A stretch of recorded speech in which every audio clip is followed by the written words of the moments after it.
കഴിഞ്ഞ ദിവസം അവതരിപ്പിച്ച സംസ്ഥാന ബജറ്റിൽ വീര്യം കുറഞ്ഞ മദ്യത്തിന് നികുതി ഇളവ് നൽകിയത് കേരളത്തിൽ മദ്യമൊഴുക്കാനെന്ന മുൻ എക്സൈസ് വകുപ്പ് മന്ത്രി എം. രാജേഷ്. സർക്കാർ വലിയ അഴിമതിക്ക് കളമൊരുക്കുന്നുവെന്ന് രാജേഷ്. മദ്യത്തിനെതിരായി വലിയ പ്രസംഗം നടത്തിയവർ മദ്യം സുലഭമാക്കുകയാണ്. സർക്കാർ കോർപ്പറേറ്റ് കമ്പനികൾക്ക് സഹായം ചെയ്തു. ഇടതു സർക്കാർ കമ്പനികൾക്ക് അനുമതി നൽകിയിരുന്നില്ല. മുഖ്യമന്ത്രി കമ്പനികളുടെ കയ്യിൽ നിന്നും എത്ര പണം വാങ്ങിയെന്ന് രാജേഷ് വാർത്താസമ്മേളനത്തിൽ ചോദിച്ചു. വി ഡി സതീശന് എത്ര കിട്ടിയെന്ന് വ്യക്തമാക്കണം.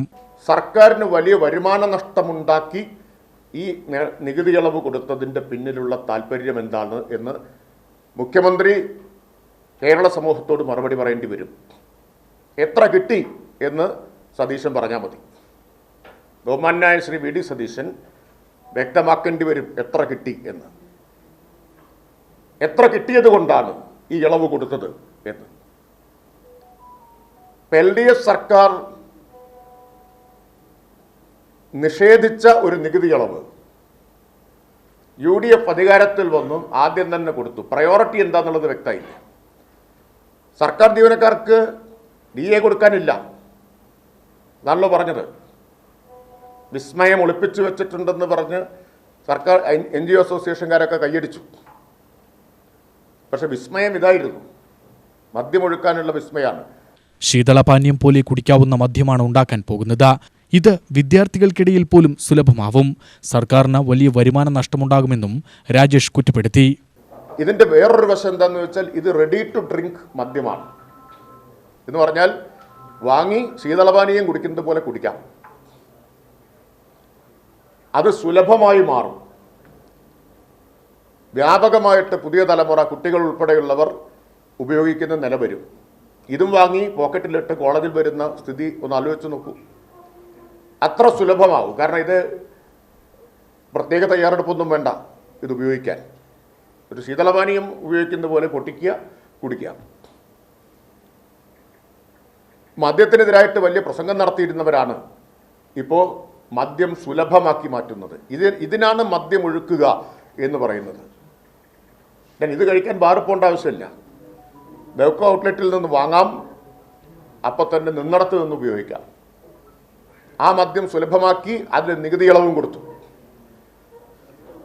വലിയ സാമ്പത്തിക പ്രതിസന്ധിയെ കുറിച്ച് പറയുന്ന ധനകാര്യമന്ത്രി അത് ആവർത്തിച്ച് പറഞ്ഞുകൊണ്ടിരിക്കുകയാണല്ലോ. ആ ധനകാര്യമന്ത്രിയാണ് ഏറ്റവും ചുരുങ്ങിയത് 600 കോടി രൂപയുടെ നഷ്ടം ഈ നികുതി ഇളവിലൂടെ വരുത്തിയിട്ടുള്ളത്. ഇതിനു പിന്നിലെ താൽപര്യം സർക്കാർ വ്യക്തമാക്കണം. സർക്കാർ ജീവനക്കാർക്ക് ആനുകൂല്യമില്ല. അപ്പോഴാണ് മദ്യമൊഴുക്കുന്ന ഈ വിസ്മയം. കർണാടക മദ്യലോബി ഇതിനു പിന്നിലുണ്ടെന്നും അദ്ദേഹം പറഞ്ഞു. സംസ്ഥാനത്ത് ശുചീകരണം പാളിയെന്നും ആരോഗ്യവകുപ്പും തദ്ദേശ വകുപ്പും തമ്മിൽ തർക്കമാണെന്നും രാജേഷ് പറഞ്ഞു. അപ്പോൾ നികുതി ഇളവ് മാത്രമേ ഞങ്ങൾ കൊടുത്തുള്ളൂ എന്നുണ്ട്. അതാണല്ലോ ഇതിൻ്റെ പ്രശ്നം.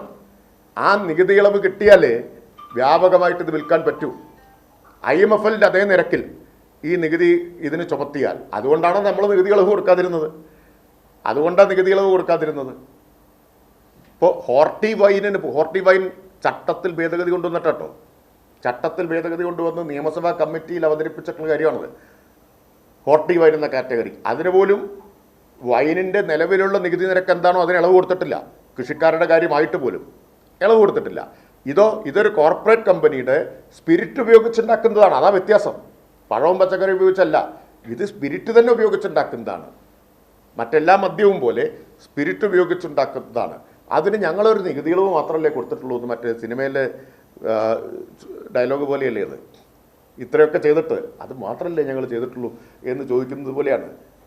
ഇതിൻ്റെ എല്ലാം വിവരങ്ങൾ പുറത്തു വരും. ഇതൊക്കെ കർണാടക മദ്യലോബിക്ക് വേണ്ടി ചെയ്യുന്ന കാര്യമാണ്. പണ്ട് പേര് ചോദിച്ചത് എന്താ മലബാർ ഡിസ്റ്റിലറി നിങ്ങൾ ആരംഭിക്കാത്തതെന്നാണ്. ഇപ്പോൾ അത് ഉൽപ്പാദനം വേണ്ട എന്ന് തീരുമാനിച്ചിരിക്കുന്നു. മദ്യലോബിക്ക് വേണ്ടി ചെയ്യുന്നതാണത്. അതിനെ അട്ടിമറിക്കാനുള്ള ശ്രമമാണ്. മുഖ്യമന്ത്രിയുടെ വാക്കിന് അദ്ദേഹത്തിന് തന്നെ വിലയില്ല. തള്ളിൽ മാത്രമാണ് മുഖ്യമന്ത്രി വിസ്മയം തീർക്കുന്നതെന്നും രാജേഷ് പരിഹസിച്ചു. 5 കോടി രൂപ കൊണ്ട് കേരളത്തിൽ സാറ്റലൈറ്റ് നിർമ്മിച്ച് വിക്ഷേപിക്കും എന്ന് പറഞ്ഞാൽ ഇതിനേക്കാൾ വലിയ തള്ളു വേറെന്താണുള്ളത്? മുഖ്യമന്ത്രിയുടെ തള്ളിപ്പോൾ ആകാശത്തേക്കും കൂടി ബഹിരാകാശത്തേക്ക് കൂടി തള്ളിക്കൊണ്ടിരിക്കുകയാണ്. അപ്പോൾ ഇതുപോലെയാണ് ഈ ബജറ്റിന് ഒരു തരത്തിലുള്ള വിശ്വാസ്യതയും ഇല്ലാതാക്കി ഇമാതിരി പ്രഖ്യാപനങ്ങൾ കൊണ്ട്. LDF സർക്കാരിൻ്റെ ബജറ്റിൽ അനുവദിച്ചതിനേക്കാൾ 1534 കോടി രൂപയുടെ വെട്ടിക്കുറവ് വരുത്തിയിരിക്കുകയാണ് തദ്ദേശ സ്ഥാപനങ്ങൾക്ക് തുക കൈമാറിയതിൽ 17,901 കോടി രൂപയാണ് LDF സർക്കാർ തദ്ദേശ സ്ഥാപനങ്ങൾക്ക് നൽകിയത്. 17,901. ഇപ്പോൾ 16,367 കോടി രൂപയുള്ളൂ. 1,534 കോടി രൂപ വെട്ടിക്കുറച്ചിരിക്കുകയാണ്. കഴിഞ്ഞ തെരഞ്ഞെടുപ്പ് കാലത്താണ് MMSN പറഞ്ഞത് ഞങ്ങൾ അധികാരത്തിൽ വന്നാൽ ലൈഫ് നിർത്തും. അപ്പോൾ അതാ നിർത്തുന്നതിൻ്റെ ലക്ഷണമാണ് കാണുന്നത്. ഈ MMSN ആണ് കുടുംബശ്രീക്ക് ബദലായി ജനശ്രീ ഉണ്ടാക്കിയത്. കുടുംബശ്രീ സ്ത്രീകൾ സമരം ചെയ്താണ് അന്ന് അതിനെ പരാജയപ്പെടുത്തിയത്. ഇപ്പോൾ കുടുംബശ്രീയെക്കുറിച്ച് മൗനമാണ്. ഈ മൗനത്തിനൊക്കെ വലിയ അർത്ഥമുണ്ട്. ബജറ്റിൽ ഒരു പരാമർശം പോലുമില്ല. കുടുംബശ്രീക്ക് ഒരു റോളും സർക്കാർ കാണുന്നില്ല. UTV news, Palakkad.